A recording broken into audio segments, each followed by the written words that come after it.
जब कर्ण ने सबसे घातक अस्त्र ब्रह्मास्त्र परशुराम पर छोड़ा तो क्या हुआ, आइए जानते हैं। उससे पहले हमारे चैनल को सब्सक्राइब करें और बेल आइकन को दबाना ना भूलें। महाभारत काल में ऐसे भयानक युद्धों और अस्त्रों का वर्णन है। ऐसे योद्धा जिनमें अत्यंत भयानक शक्ति का संचार था, जिनके समक्ष देवताओं ने भी समर्पण किया था, जिन्हें केवल छल से ही मारा जा सकता था। हम बात कर रहे ऐसे ही एक योद्धा जो देवपुत्र होने के बावजूद भी सूत पुत्र कहा गया। हम बात कर रहे महारथी कर्ण की, जिन्होंने अकेले ही कहीं दिग्विजय युद्ध जीते, जिन्हें देवता भी नहीं जीत सकते थे। यह पराक्रम केवल उनके कवच कुंडल के कारण नहीं था, बल्कि उनकी शिक्षा, मंत्र का ज्ञान, अस्त्रों का सही उपयोग, जो कि उन्हें सबके मना करने के बाद भी परशुराम ने दिया था। तब भी कर्ण ने क्यों परशुराम पर ब्रह्मास्त्र चलाया? जब कर्ण ने खुद को जानना चाहा कि क्या वो सर्वश्रेष्ठ धनुर्धर बन सकते हैं, तब वे निकल गए। एक साधारण सा धनुष लेकर जा ही रहे थे, तब उन्होंने कुछ आदिवासियों को धनुर्विद्या का अभ्यास करते हुए देखा, तो वे उनके पास गए, अतः उनसे शिक्षा की मांग रखी। तब वे शिकारी भी मान जाते हैं। तब कर्ण देखते हैं कि जो वे अभ्यास कर रहे हैं वो तो कर्ण को जन्म से ही आता था। तभी कर्ण शिकारियों से अन्य दिव्य शक्तियों की मांग रखते हैं।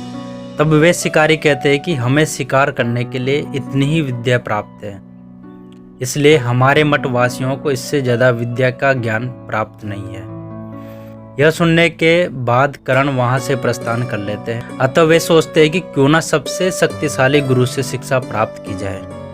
तब कर्ण जैसे ही उनके गुरुकुल में पहुंचते हैं तो वो देखते हैं कि वहां एक बड़ी दूर से भाला उनकी तरफ आ रहा होता है और उनके सीने में लग जाता है, परंतु उससे पहले उनका कवच उस भाले को रोक लेता है। तब द्रोण पूछते हैं कि यहाँ क्या कर रहे हो बालक? यहाँ राजकुमारों को शिक्षा दी जाती है। तब कर्ण कहते हैं, मैं शिक्षा प्राप्त करने आया हूँ गुरुदेव। तब गुरु द्रोण कहते हैं कि मैं केवल राजकुमारों को शिक्षा देता हूँ, इसलिए तुम अपना मार्ग बदल लो बालक, वरना घायल हो जाओगे। तब कर्ण निराश होकर जा रहे होते हैं। तब द्रोण कहते हैं, मैं शिक्षा तो नहीं दे सकता, परंतु मेरे गुरु जो आपको शिक्षा दे सकते हैं। तुम जाकर मेरे गुरु परशुराम से विनती करो, वह तुम्हें अवश्य विद्या का ज्ञान देंगे। तब कर्ण क्रोध में अपने बाल मुंडवा लेते हैं और निकल जाते हैं परशुराम की ओर शिक्षा प्राप्त करने के लिए। और जैसे वो वहां पहुंचते हैं और देखते हैं कि वहां पे कहीं दैत्यों की बलि चढ़ी होती है, तभी वहां से परशुराम आते हैं और उन्हें देखकर कर्ण प्रणाम करते हैं। तब परशुराम उनसे पूछते हैं कि तुम कौन हो बालक? तब कर्ण कहता है, मैं यहाँ आपसे शिक्षा प्राप्त करने आया हूँ गुरुदेव। तब परशुराम कहते हैं कि मैं शिक्षा केवल उच्च कोटि के ब्राह्मणों को देता हूँ।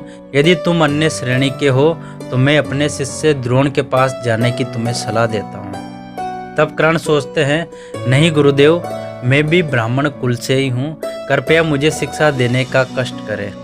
तो परशुराम कहते हैं, ठीक है ब्राह्मण युवा, कल प्रातः काल से ही मेरी विद्या का तुम्हें स्मरण होगा।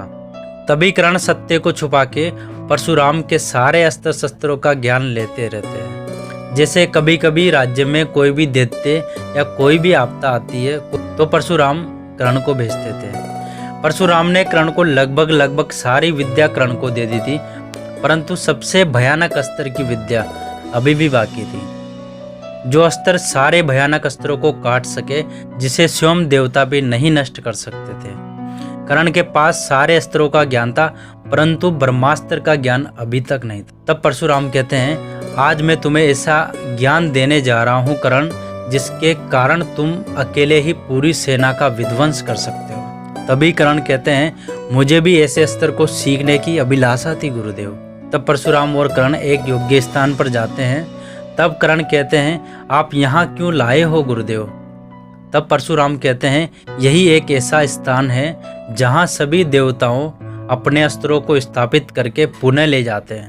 यह इस धरती की सबसे पवित्र जगहों में से एक है, इसलिए मैं चाहता हूँ कि तुम्हें ऐसी शक्तिशाली विद्या यहीं पर प्राप्त हो। तभी दोनों एक वृक्ष के नीचे खड़े हो जाते हैं। तब परशुराम कर्ण के सर पर हाथ रखते हैं और ज्ञान देने लगते हैं। जब उनका ज्ञान पूर्ण होता है तब परशुराम अपने मठ में जाकर शिव जी की पूजा में ध्यान मग्न हो जाते हैं। अतः कर्ण अपना अभ्यास जारी रखते हैं।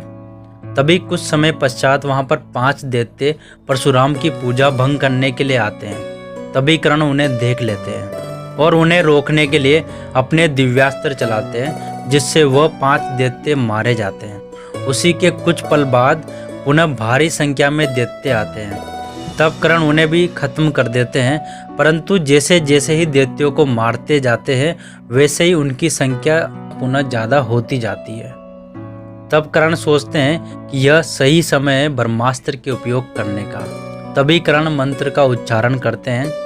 तभी हर तरफ हवाएं चलने लगती है, बिजली कड़कने लगती है। तभी ब्रह्मास्त्र उनके समक्ष आ जाता है और वह ऊंची सांस लेके दैत्यों का नाम लेकर उनकी तरफ छोड़ते हैं। और वैसे ही ब्रह्मास्त्र उनकी तरफ बढ़ता है, तभी सारे दैत्य गायब हो जाते हैं। तभी कर्ण कहते हैं ये कैसी माया है। तभी परशुराम आ जाते हैं और कहते हैं कर्ण शीघ्र ही इस ब्रह्मास्त्र को रोको, अतः ये मेरा वध कर देगा। तभी कर्ण कहते हैं कि मुझे इसे रोकना नहीं आता है गुरुदेव। तभी परशुराम कहते हैं अपनी विद्या को पुनः याद करो कर्ण, वरना तुम्हारे गुरुदेव की जान अब तुम्हारे हाथों में है। तभी कर्ण के अत्यंत प्रयास के बाद उस विद्या को याद कर लेते हैं। तभी परशुराम कहते हैं कि यह सब मेरी माया थी, मैं देखना चाहता था कि तुम इस विद्या का किस प्रकार प्रयोग करोगे। और भी ऐसे फैक्ट देखने के लिए हमारे चैनल को सब्सक्राइब करें, और अगर आप अभी तक वीडियो को देख रहे हो तो कमेंट करके हमें ज़रूर बताएं कि आपको वीडियो कैसा लगा, और बेल आइकन को दबाना ना भूलें ताकि आने वाले हर वीडियो का नोटिफिकेशन आप तक सबसे पहले पहुंचे। और ऐसी वीडियो देखने के लिए हमारे डिस्क्रिप्शन बॉक्स में लिंक दिया गया है, तो आप वहां से भी क्लिक करके और भी ऐसे फैक्ट वाली वीडियो को देख सकते हो। और वीडियो पसंद आए तो वीडियो को ज़्यादा से ज़्यादा शेयर करें। तो मिलते हैं दोस्तों एक और नए फैक्ट वाली वीडियो के साथ में।